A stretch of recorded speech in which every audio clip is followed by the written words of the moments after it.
Free agency is about to start in 2026, and it's going to shake everything up from mega contracts to international signings and integrity storms in the bullpen. Tonight on Back to the Bullpen, we break it all down. The biggest targets, what the Houston Astros might do, and how the recent gambling indictments could ripple across the game. Buckle up. I'm looking to the bullpen to bring my lefty in. Keep the lead and make your team look pedestrian. It's in your wheelhouse, we'll swing for the fence. You know it's money around here, man, I ain't talking expense. Strike one, heat low in the way, you can't hit it. You know you want to start a rally, but you better forget it. Strike two, off speed, same spot, your car looking. Get ready at the plate, this time you're not cooking. Strike three, swinging out of the zone. You ain't even touch it first. Tell me how they gonna drive you home. Walk your back, looking like we ain't cool then. The game's over, might as well put them back to the bullpen, oh yeah. And Mike, we are back in the bullpen. It is the off season. The qualifying offers have been sent out. And we know most people are probably going to be changing hats this year. So before we get started, tell everybody where they can find you, sir. Yeah, that's going to be on X, formerly known as Twitter, at Mike Stanton 29. Yeah, so World Series is over, unfortunately. What an incredible World Series it was. Game 7, epic, historic. We saw Yamamoto. That's what legends are made of. I mean, he was absolutely amazing, winning 3 ball games. And what did that do? Well, that led us right into, you got to remember, baseball is now a 12-month sport, and that led us right into free agency and the awards, which we'll get to those probably on the next broadcast. So this is a loaded free agent class, and it's not always loaded. I think last year, the year before, you had Juan Soto, you had Ohtani and all that stuff. But this year, you've got top names like Kyle Tucker, Alex Bregman, Dylan Cease, Kyle Schwarber, Bo Bichette. I mean, when I say open season for free agents, I think the time is now for these guys to sign. Why? Because 2027 looms. We don't know what's going to happen there, but go ahead and get the money while the getting's good right now. One of the interesting targets here is Kyle Tucker. Kyle Tucker was said to be aiming for about a $400 million contract. That's dropped, I think, to about 300 to 350. But still, that's a huge amount of money. How can he ever live on that? I mean, come on. He's got to feed his family. Do you remember that? Right. Do you remember? I think it was Kevin Garnett that said that? Like, we got to feed our family. He was making like $20 million a year. We'll never forget that. That was wild. Everyone's family. Everyone's family. Feed all of Minnesota, the whole Timberwolves fan base. That's right. But seriously, what do you think of this? The hottest team that is picked to get Kyle Tucker is your world champion Los Angeles Dodgers. Yeah. Interesting that is the talking point. To tell you the truth, if money is the only factor, then maybe he does. We've talked about it before. I think, one of the reasons why the Dodgers have been able to just go over and above everyone else has a lot to do with Shohei Ohtani, and the simple fact that he is only getting paid $2 million per year for the next, 8 years, whatever it is, the 10-year contract. That leaves a lot of cash available for them to go out and bring in other players. And that's the reason Shohei did it. Now, they still get hit with the luxury tax number and everything like that. But, the crazy thing is, there was talk after the NLCS when the Dodgers won and they beat the Brewers. You heard Dave Roberts talking about how, the Dodgers are ruining baseball. Well, you know what? That's not what we saw in the World Series. We saw the Blue Jays outplay the Dodgers for a big portion of that World Series, and they were only 2 outs away from knocking them off. And when Miguel Rojas, guy who hadn't played in a month, hadn't hit a home run in 6 weeks. Here's the stat that blew my mind. Okay. That was the first home run that Miguel Rojas hit off a right-hander all season. He waited till the ninth inning of the seventh game of the World Series in order to hit that first home run. So to say that they were some kind of juggernaut or something like that, they're a very good team. There's no doubt about it. They weren't. There were times that we thought that they may not even make the playoffs because of the way the Padres were playing. So, when you're a free agent, and I was blessed enough to go through free agency a few different times. Nothing like these numbers, but I'm not going to complain whatsoever. It's a daunting task, and we can talk about who the suitors are all we want, but you have to remember it's not just about what the player wants. There has to be two to tango. There has to be somebody on the other side willing to pay. Well, the thing with Kyle Tucker is one of the things that people might look at or teams will scrutinize is some of the injuries he's dealt with. Yes. And that's one of the reasons why the salary could have dropped. Right. But he still has plus power. He has plus speed. He has great defensive value. Yes. He is only 29, so he's on this side of 30, which is good for him. I mean, Dodgers, Yankees, the Cubs are not going to bring him back. I think I wonder if someone like, I know Detroit is said to be in the hunt for Alex Bregman again. If we look at the other guys, you've got the Red Sox, I think might still be in play if they offer him an extended deal, but I don't know if their owner's into those deals lately because he's looking for 6 to 7 years with 200 plus million territory with Detroit and Philadelphia being possible suitors. Alec Boehm, I believe, will be probably on the move soon or maybe possibly trade. I mean, Bregman in Philadelphia would be a solid move. Hitting wise, I don't know that that ballpark suits his swing because it's got a deep left field. Yeah. But the ball flies there. I don't think think there's a problem there. Okay. To me, and a lot of this goes by just, knowing the player just with my gut. I think he's one of two places. I still think Detroit, even though, Alex and AJ Hinch get along very, very well. And that's the connection that we're talking about to get him to Detroit. I think he would be a tremendous player there. He's not going to hit very many home runs because that's still a big ballpark, even though they've moved the fence in a couple times, Tiger Stadium there in Detroit.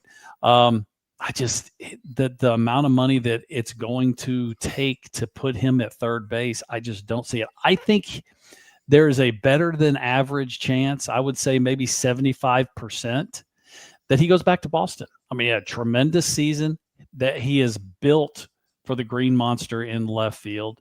And from all reports that we've heard, he had a great time there in Boston. He's a Boston type player. That's right. And they had offered him. I mean, he had $80 million in the next two seasons. So paying him 6 to 7 and 180 or 200 million plus isn't like out of the ballpark.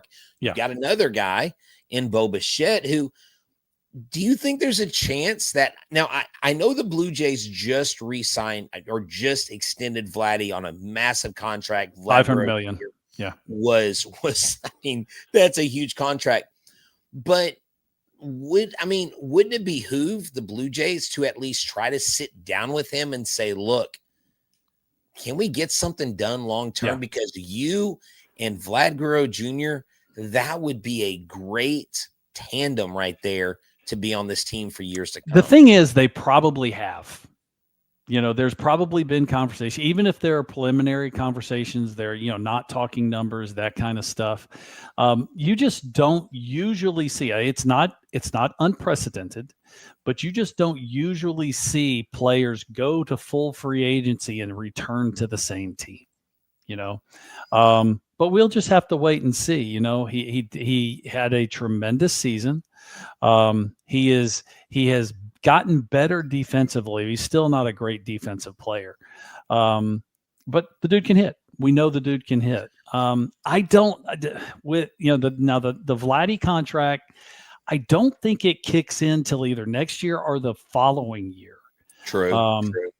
So does that have something to do with it? Maybe a little bit, but I just don't know if that organization has that kind of financial wherewithal to tie up, because it's going to take, it's probably going to take, $30 million a year to sign Bo.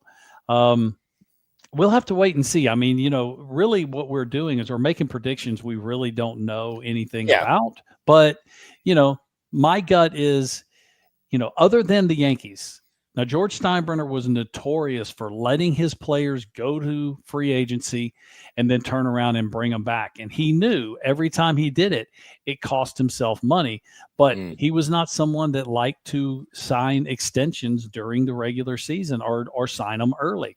I know he did it to Jeter. I know he did it to Bernie Williams. There were several guys that he did it to. So other than George Steinbrenner, and he's not with us anymore, there's not just very many guys that return to the same team once they hit free agency. Yeah, exactly. One of the guys that is a hot name on the ticket this year is a guy that's had mammoth year after mammoth year, and the fewest home runs he's hit in Philadelphia, 38, Mike. Kyle Schwarber, 340 career home runs, at a lifetime OPS of 846. Mm-hmm. This guy had an on-base percentage of 365, slug of 563 this year.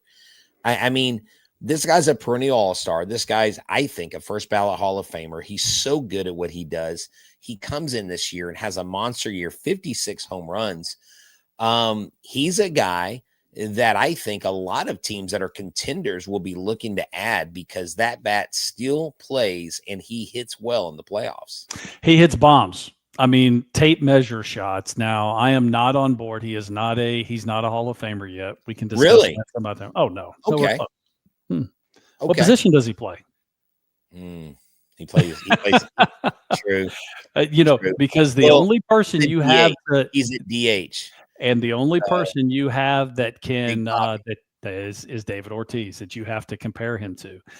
Listen, he's got big pop. There's no doubt about it, and he has definitely gotten better with age.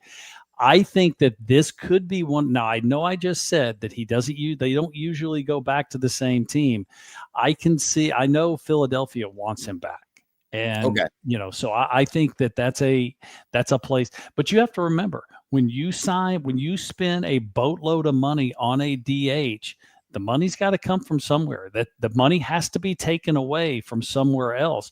And him being just a DH and not playing much in the field, that shorts you somewhere else. So what is that contract going to look like? I really don't know. I haven't looked deep into the numbers for Kyle Schwarber. I just know that, the dude is a clutch player. He puts big swings on the ball in the postseason, but he's a DH. And I think there are some teams out there that may have the money that, will at least balk a little bit on signing big bucks to a part-time player. Yeah, maybe I overstepped a little bit. I guess I just looked at his numbers, and I'm looking at his numbers in Philadelphia and going, this guy has just because he was kind of an underachiever before Philadelphia. I said, true. He has gotten better with age. Now, do you think someone like him has to reach a plateau like 500 home runs to get to the Hall of Fame? Yeah, man, that's a tough one. I mean, there's got to be longevity. I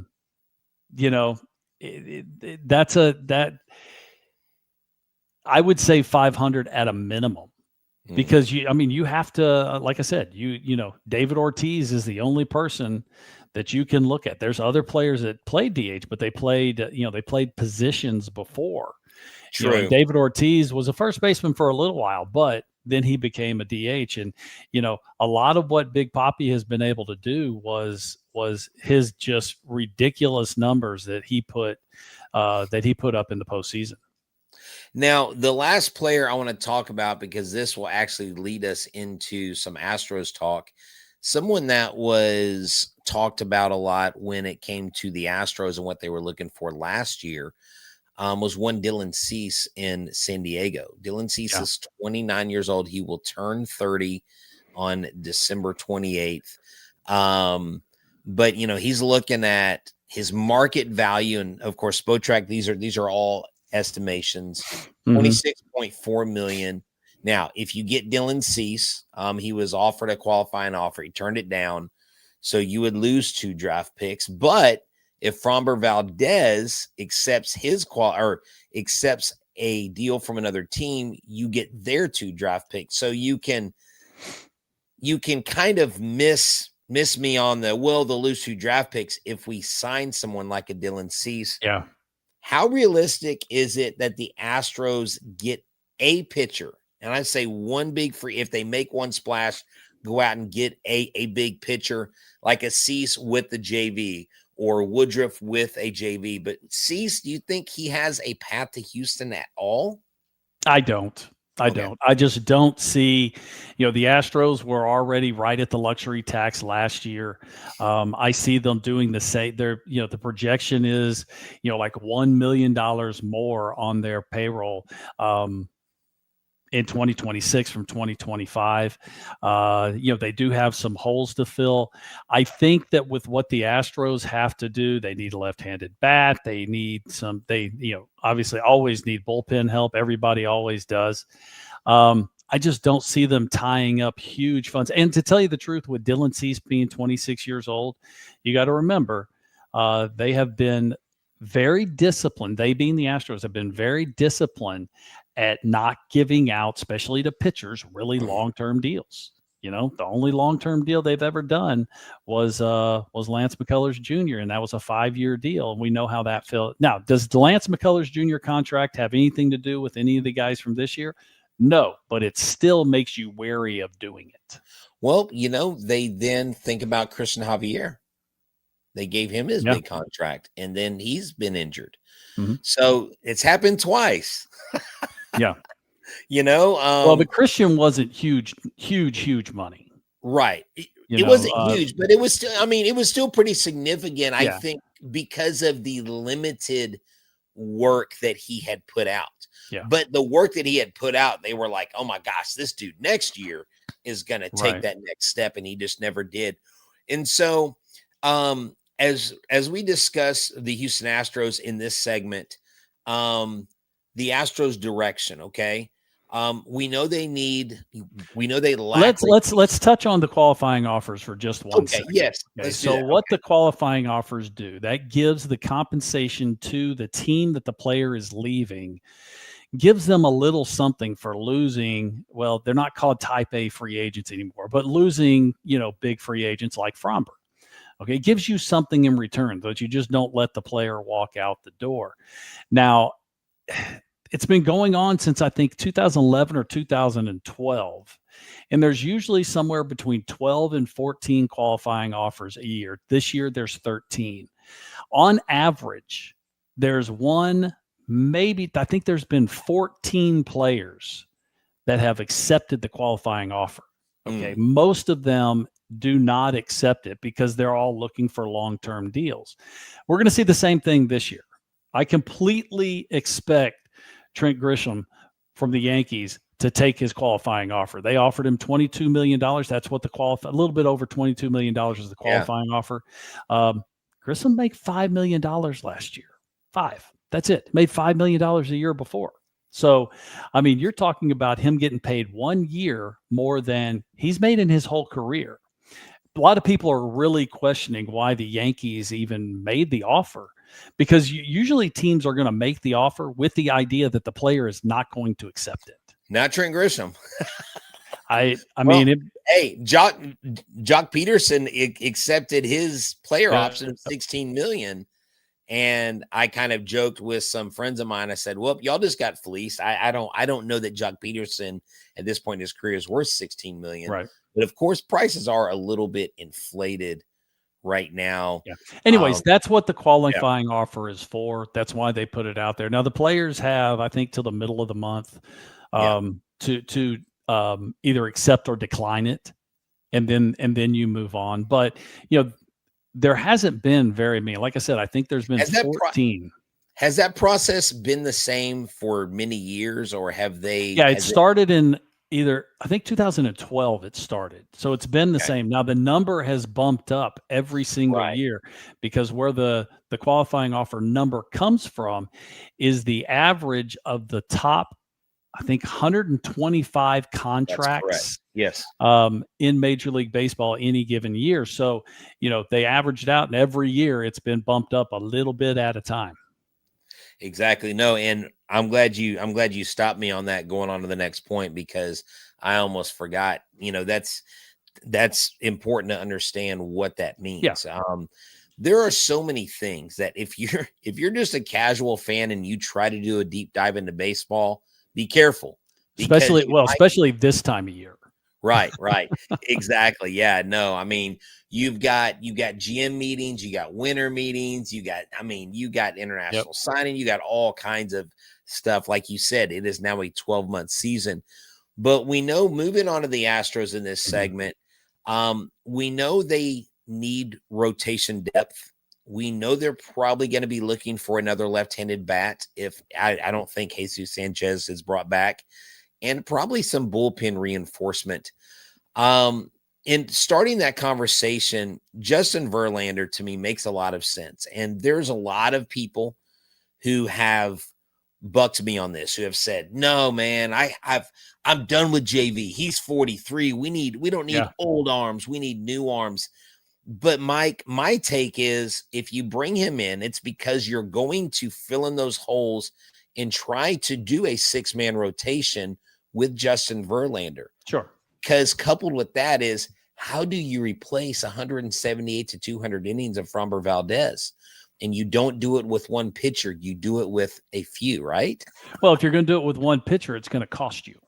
Exactly. It's going to cost you a big salary. That's why I said earlier, I don't think the Astros are going to be, top feeders. They're not going to be bottom feeders also, but I think that they're, going to be in the middle. And listen, JV's not going to be expensive in the big picture. I would expect it to be probably maybe 10 or maybe $12 million. And then you put a whole bunch of incentives in there. Exactly. If he's healthy. When you're talking about a starting pitcher, that's not a lot of money. I mean, you're talking about average, an average, 3-hole pitcher, in the rotation, you're probably looking at $18-19 million. That would be the going rate. Right. Bringing him in, bringing him alongside, Spencer Arrighetti, clearly Hunter Brown is your ace. I mean, even if Justin Verlander slots in as a 4 or 5 guy, I mean, this is a guy. Which that's where you would project him. Yeah. Exactly. You're not looking at him throwing 180 innings, but of course, are you going to put it past him? No, I wouldn't do that because you never know what JV is going to do. Being one of the best pitchers of this generation. So, I think to start off with PR wise, I think that makes all the sense in the world. It brings some hype. It gives you another marquee name. Gives you another connection to years gone by. A lot of times reunions don't work, but if you go in with the proper expectations, then I think that actually makes sense. And it does give you some depth. You just can't expect him to throw 180 innings. No, definitely. And what I think a lot of people that come against me on this don't understand is if you get JV, he would not be the only pitching help that you would you would go out and get. Well, if he were the only one, that means some other things did not go right. Right. Okay. You're not putting a period behind JV's name and saying, okay, we're moving on to another part of the team. See, I think someone like a Brandon Woodruff, because he is actually, his AAV is about 16 to 17 million. Now, I think when I see the AAV projection of 16 million, I'm going to go ahead and automatically assume he's going to ask for 20. Like, you're not going to come in and go, well, I'm worth this much. You're going to aim high, right? Always. So if the Astros can go out and get, my thing is though, if they go out and get Woodruff and JV, I mean, my holy grail for this offseason that I think is realistic would be Woodruff, JV, and I think Stephen Kwan. You and I have talked about Stephen Kwan. He's a left-handed bat. He doesn't hit home runs. His price isn't that much. I know it kind of creates kind of a quandary. Well, with that's a little different because Stephen Kwan is still a Guardian. Okay, and he's not a free agent. Okay, I thought he was a free agent. No, he's not a free agent. You're going to have to trade for him, and that's going to be a difficult situation now because, he is a unique player because there's not very many of them. I don't think, as much as I'm a huge fan of Stephen Kwan, I love how he plays the game. I love how he approaches the game, that he's not trying to drive the ball out of the ballpark. Now, we also know that the Astros have kind of reworked their hitting situation as far as their coaching staff. But this has been an organization that wants the ball in the air. Okay, they had a similar player to Stephen Kwan, actually similar only because didn't hit a lot of home runs, was fast, in Miles Straw. And Miles Straw, they still wanted Miles Straw to hit the ball in the air. And I never really understood why that was the case. When you put the ball on the ground, hit some line drives, and you get to use the speed. Now, Stephen Kwan is better than Miles Straw, but they were similar type players. So I don't know if the hitting philosophy for the Astros is going to be able to coincide with a hitting philosophy that Stephen Kwan uses. See, and that's okay. So you are 100% correct. For whatever reason, I didn't realize that the year that he has an arbitration year. He's still an arbitration. He's still this year and next year, year, I think. Yeah. So it's like he's a young player. He's been in 3 or 4 years now. He's 28. He's 28. Yeah. But he's got arbitration 1 year, $8.5 million. Okay. For whatever reason, I didn't see the 2026 when I was looking into him. So, well, but then again, I think he would be. I would love to see Stephen Kwan as a leadoff hitter for the Houston Astros because he is a menace. Doesn't hit home runs. Now, he would hit a few home runs, at Dyken Park just because you have the short porch. But, his job is to stay inside the ball, hit the ball up the middle, get on base, and start, creating havoc that way. So someone's asking us, how many innings do we expect Justin Verlander to throw? He threw 157 innings this last year. And in 24, he only threw 90 because he dealt with the injury. But in 23, he threw 162. I mean, you could say, okay, Justin Verlander, we want you to throw 141 innings, and anything after that is this, or, incentives. But I think 140, 150 would be realistic to expect from this year, or do you think it's less? Well, I mean, if you're going to put a dollar value on it, it's going to be a little, the number of innings will be a little bit higher. Maybe it is 150. And then, if he goes between 150 and 160, he gets another, $1 million or, $1.5 million or something. Like if he goes north of 160, there's another $1 million, and you step it that way. Pitchers don't usually like to do that because there's always ways to manipulate that, the organization, but I don't think they would do that. The Astros have always been, very upfront and, they don't play games that way. It's more about winning games, not saving the dollar. Right. But that would be, one of the ways that you could take like that $10 million salary and, you could bump it up, to 14, 15, $16 million if he goes out and he's healthy and gives you, 28 starts. Exactly. And which kind of moves us to the tail end of our show here tonight. And some news that really rocked the baseball world, man. Emmanuel Clase, who I think was on the way to being one of the better closers in the game. Oh, filthy. Dominant. And then Luis Ortiz, that kind of had a little thing going on with a third party. And now they've both faced indictments. They actually released footage of the pitches. One of the pitches thrown that he made $5,000 on was a pitch that he spiked 3 feet in front of the home plate versus the Astros in Dyken Park. But they face, I believe Ortiz has been picked up, but they have not been able to get a hold of Clase. Now, prior to this announcement, Mike, Clase was actually suing the Dominican Summer League because they were not going to allow him to play baseball. So he was trying to sue them because he's like, these are allegations. And now, boom, you're caught red-handed. This is brutal, because what is the one thing that you can do and that you cannot do in baseball, right? The one thing is bet on baseball. Yeah. That is the one black eye that Major League Baseball just simply is not going to put up with. I know we've had many other situations of, questionable judgment of, whether it's PEDs or some kind of cheating or substances or whatever it is, those are all bad. And a lot of times there's repercussions that come to that. But the one thing that you don't do is you do not bet on baseball. It goes all the way back to the 1918 World Series, the Black Sox. They were the White Sox, but the Black Sox throwing the World Series. And Major League Baseball, they don't play with that. And, these guys, to say these guys that their careers are over, I think is probably a given. But it looks like these guys maybe, it's an indictment. You haven't been found guilty of anything yet, but where there's smoke, there's fire.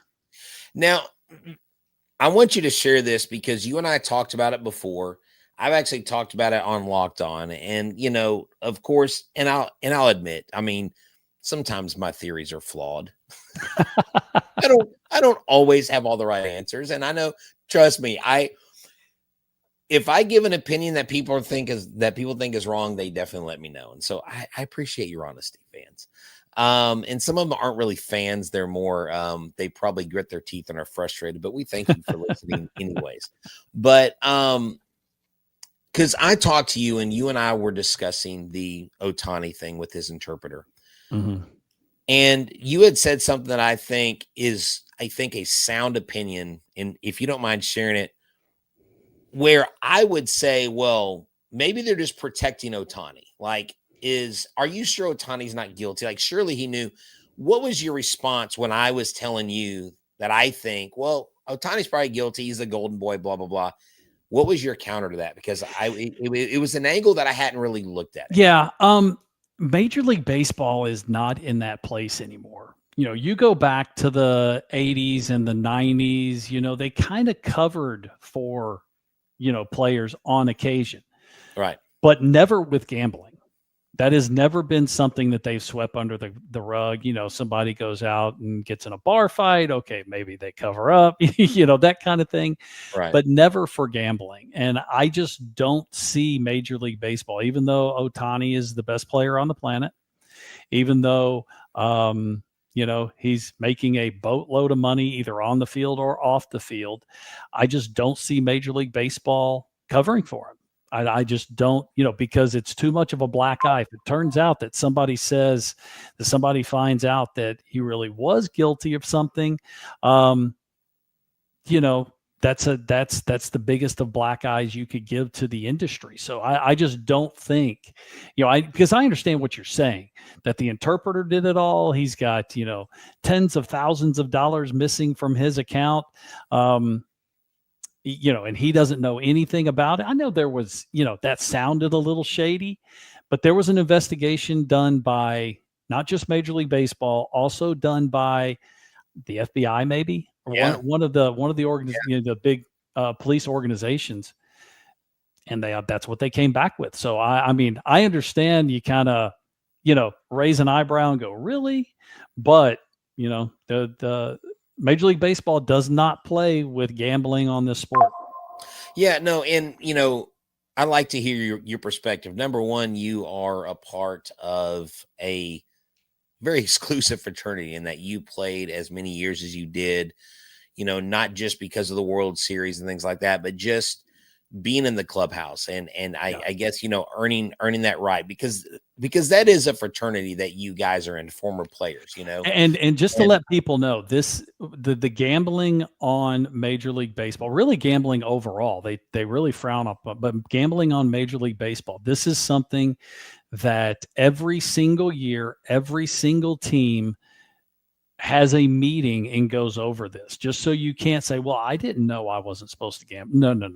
Everyone knows, even including in the minor leagues. This isn't just a Major League Baseball thing. It's a professional baseball thing that is the number one thing you do not do is you do not gamble on baseball. Yeah, no, that makes sense. It's just when I heard about it, when I saw the pitches and how bad they were, and then I heard like, so you're sacrificing millions to make a few thousand, and then the third party making $400,000 is what shocked me. Yeah. I'm like, yeah. And, we all make bad decisions. We all make mistakes and everything, but both of these guys knew exactly what they were doing. They were doing against those. And for it to get to this point, to tell you the truth, a lot of times the investigation from Major League Baseball, by the time it becomes public, Major League Baseball has already done their investigation. This is not something, we've had several incidences over the years from domestic violence. Yeah. And so when something like that comes up, Major League Baseball doesn't run to the podium and say, hey, we have X player X. He did X, Y, and Z. No, they do the investigation first. So by the time it comes out, the player already knows what's going on. The investigation has happened, and he may already have been through an appeal process. So, it's not something that just happens, this didn't just happen last week. Right. Chris Reyes says Hannah Montana said, everybody makes mistakes. Everybody has those days. I think this is a little bit more severe than that, though. Yeah. I mean, you're talking about these guys doing substantial jail time. Yeah. No. And not only that, I mean, their families are affected. I mean, of course, when you have a crime like this, this sends ripple effects. It's sad. It's a black eye for, obviously themselves. It's a black eye for the Guardians. And not that the Guardians had anything to do with it other than that's the jersey they put on. Yeah. It's a black eye for Major League Baseball. It's a black eye for the industry. It's just ugly. Yeah, definitely. Well, we have covered pretty much the whole league, the Astros, and just to put a bow on it, I don't think Bregman's coming back. I don't think Tucker's coming back, and I don't think Valdez is coming back. Now, if those three came back, then I say we're going to the World Series. But I don't think those three came back. Their payroll would probably be pushing about $350 million. Then you better win at all costs, right? That's right. So, well, hey, Mike, thanks for hanging out. We'll be back, later this week to talk more baseball. If more stuff breaks, we will definitely share our thoughts and our opinions. But we've got the expert here, Mike Stanton, the old 2-9er, the lefty out of the bullpen. There you go. The guy. Everybody stay warm. We're having our first real cold snap. Yeah. Coming for the next few days. So everybody down here in Houston, actually, it's really all over the country. So it doesn't matter where you're from. It's probably going to be cold. Oh, hey, you know what? I meant to ask you this. Did you ever have a song when you came out on the mound? I did. I didn't until I got to New York with the Yankees. Okay. And then prior to 9/11, there was an 80s hair band called Aldo Nova. Okay. And they were a one-hit wonder. They had one big song. It was called Fantasy. That was the song that I came out to. Post 9/11, I came out to courtesy of the Red, White, and Blue. Oh, nice. Look at you. I love it. It. That's awesome. Good job. I'm glad I asked that. Good deal. Excellent. Well, hey, man, Mike, thanks for sharing that. Thank y'all for hanging out with us. Over 100 of y'all watching us live, whether you're on your phone, whether you're on Instagram, whether you're on X, or Facebook, YouTube, we're all over the place. So y'all have a good one. And from myself and Mike, we will see you next time. Adios. I'm looking to the bullpen to bring my lefty in. Keep the lead and make your team look pedestrian.